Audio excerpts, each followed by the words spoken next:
మామిడి, అలానే వేప. దేని పరిధిలో అది అత్యంత శ్రేష్టమైనవి, అత్యంత విశేషమైనవి. మామిడి మన శక్తిని పెంచుతుంది, వేప అనారోగ్యంతో పోరాడే సామర్థ్యాన్ని పెంచుతుంది. మామిడి ఎంతో మధురంగా ఉంటుంది, కానీ వేప చేదుగా ఉంటుంది. కనుక ఈ కారణంగా వేపని మనం తక్కువ చేస్తే, దానిపై మనం కోపం పెంచుకుంటే అది చేదుగా ఉందని, అది చాలా పెద్ద తప్పే. చూడండి, వేప చేదులో వేప చేసిన తప్పేమీ లేదు. తప్పంతా నాలుకది.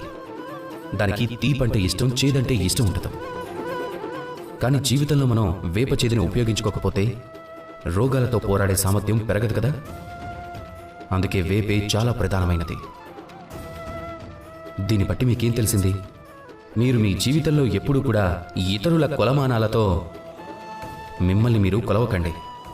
తమరి యోగ్యత, తమరి విశిష్టత, తమరి మంచి చెడులు ఇవన్నీ స్వయంగా తమరే అర్థం చేసుకోవాలి. అదే మీ ప్రారంభం. రండి నాతో కలిసి ప్రేమగా గొంతు కలపండి. రాధాకృష్ణ.